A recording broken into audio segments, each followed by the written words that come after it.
ലോകത്തിൽ ഭീകരവാദ പ്രവർത്തനങ്ങൾ നടത്തുന്നതിൽ പാകിസ്ഥാന്റെ പങ്ക് ഒരിക്കലും മാറ്റിവെക്കാൻ പറ്റുന്നതല്ല. ഭീകരവാദികളുടെ സുരക്ഷിത താവളമായി പാകിസ്ഥാൻ മാറുന്നതും ഇതാദ്യമായിട്ടല്ല. ഭീകരവാദികളുടെ തലതൊട്ടപ്പനായ ഒസാമ ബിൻ ലാദൻ ഒളിവിൽ കഴിഞ്ഞതും ഒടുവിൽ അമേരിക്ക കണ്ടെത്തി കൊല ചെയ്തതും പാകിസ്ഥാനിൽ നിന്ന്. വലുതും ചെറുതുമായി നിരവധി ഭീകരവാദികളെ പിടികൂടിയതും ഇപ്പോഴും സുരക്ഷിതമായി താമസിക്കുന്നതും പാകിസ്ഥാനിൽ തന്നെ. ഏറ്റവും ഒടുവിൽ ലോകരാഷ്ട്രങ്ങളെ ഒന്നടങ്കം നടുക്കിക്കൊണ്ട് പെഹൽഗാമിൽ നടന്ന കൂട്ടക്കുരുതി. പാകിസ്ഥാനെതിരെ ഇത്രയധികം തെളിവുകൾ പകൽ വെളിച്ചം പോലെ നിലനിൽക്കുമ്പോഴും യുദ്ധസമാനമായ സാഹചര്യങ്ങൾക്കിടയിലും ഇന്റർനാഷണൽ മോണിറ്ററി ഫണ്ട് അഥവാ IMF പാകിസ്ഥാന് 2.3 ബില്യൺ അഥവാ 20,000 കോടി രൂപയാണ് 2 പാക്കേജുകൾ വഴി അംഗീകരിച്ചത്. ഇത് നമ്മൾ പലർക്കും അത്ഭുതമുളവാക്കി.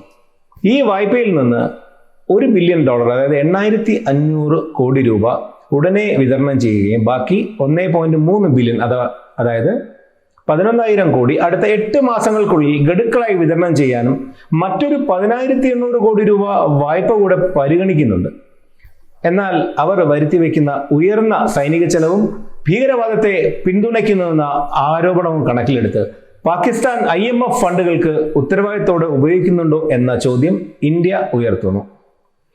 ഈ സംഘടനകൾ പാകിസ്ഥാന് പണം കൊടുക്കുന്നത് എന്തുകൊണ്ടാണ്?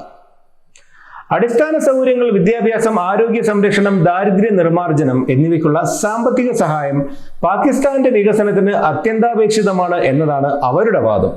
പക്ഷേ പണം അനുവദിക്കുന്നതിന് യഥാർത്ഥ വസ്തുത ഇതല്ല. പാകിസ്ഥാനിലെ തന്ത്രപ്രധാനമായ ഒരു തുറമുഖവുമായി ഈ വിഷയം ബന്ധപ്പെട്ട് കിടക്കുന്നു.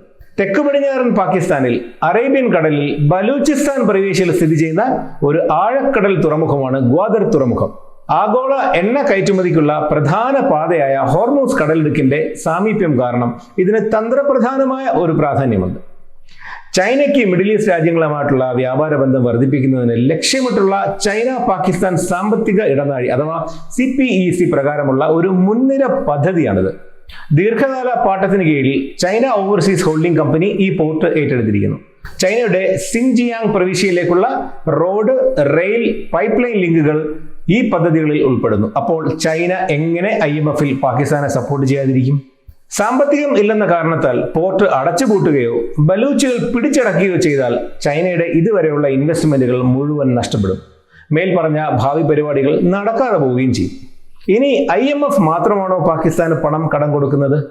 അല്ല. World Bank, Asian Development Bank, രാജ്യങ്ങളായ China, Saudi Arabia, UAE, Japan, China ആസ്ഥാനമാക്കിയിട്ടുള്ള export credit agency, US, UK, France, Germany, Japan ഉൾപ്പെടെ സാമ്പത്തികമായി മുന്നോക്കം നിൽക്കുന്ന 22 സ്ഥിരം അംഗങ്ങൾ നയിക്കുന്ന പാരീസ് ക്ലബ് എന്ന ഗ്രൂപ്പിൽ നിന്നും യൂറോ ബോണ്ടായും ഇസ്ലാമിക ധനകാര്യ സർട്ടിഫിക്കറ്റായ സുക്കൂക്കായും കടമെടുത്ത് ഈ രാജ്യം പെരുകുന്നു. പാകിസ്ഥാന് ബെയിൽഔട്ട് ഫണ്ട് തുടർന്ന് ലഭിക്കുന്നതിന് IMF 11 പുതിയ വ്യവസ്ഥകൾ നിശ്ചയിച്ചിട്ടുണ്ട്. ഫെഡറൽ നിരക്കുകളുമായി പൊരുത്തപ്പെടുന്നതിന് കാർഷിക മേഖലയിൽ നികുതി ഉയർത്തുക, വൈദ്യുതി, ഗ്യാസ് എന്നിവയുടെ സബ്സിഡികൾ വെട്ടിക്കുറയ്ക്കുക, സർക്കാർ ഉടമസ്ഥതയിലുള്ള കമ്പനികളുടെ സ്വകാര്യവൽക്കരണം വേഗത്തിലാക്കുക എന്നിവ ഇതിൽ ഉൾപ്പെടുന്നു. കാർബൺ ലെവി, വളങ്ങൾ, കീടനാശിനികൾ എന്നിവയുടെ തീരുവ പോലുള്ള പുതിയ നികുതികളും പാകിസ്ഥാൻ ഏർപ്പെടുത്തണം. കൂടാതെ ജലവില വർദ്ധിപ്പിക്കണം, ഊർജ്ജ മേഖലയിലെ പരിഷ്കാര ബാധ്യതകൾക്ക് പരിധി നിശ്ചയിക്കണം, ചില വ്യവസായങ്ങൾക്കുള്ള ഗ്യാസ് വിതരണം അവസാനിപ്പിക്കണം, മികച്ച ഭരണം, സുതാര്യത, അഴിമതി റിപ്പോർട്ട് എന്നിവ IMF ആവശ്യപ്പെടുന്നു.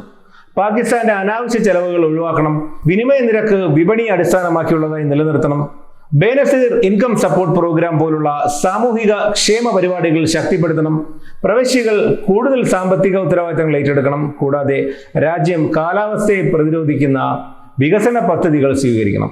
ഒടുവിലിതാ ഇന്ത്യയുമായി വർദ്ധിച്ചു വരുന്ന സംഘർഷങ്ങൾ പാകിസ്ഥാന്റെ പരിഷ്കരണ ശ്രമങ്ങളെ ദോഷകരമായി ബാധിക്കുമെന്നും IMF മുന്നറിയിപ്പ് നൽകി. പക്ഷെ പാകിസ്ഥാൻ ഇതൊക്കെ പാലിക്കുമോ? മുൻകാലങ്ങളെ പോലെ വീണ്ടും അഴിമതിയിലും തീവ്രവാദ പ്രോത്സാഹനത്തിലും ഊന്നൽ നൽകി രാജ്യത്ത് തന്നെ മുടിക്കുമോ എന്നുള്ള ചർച്ചകൾ പ്രേക്ഷകർക്ക് വിടുന്നു.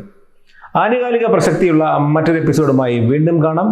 Zag news international desk. നേരിന്റെ വാർത്തകൾ നിങ്ങളുടെ വിരൽത്തുമ്പിലെത്താനായി സാഗ് ന്യൂസ് ചാനൽ സബ്സ്ക്രൈബ് ചെയ്തും ഷെയർ ചെയ്തും ഒരു ശരിയായ മാധ്യമ നിലപാടിന് പങ്കെടുക്കാൻ ഞങ്ങൾ നിങ്ങളെ ക്ഷണിക്കുന്നു.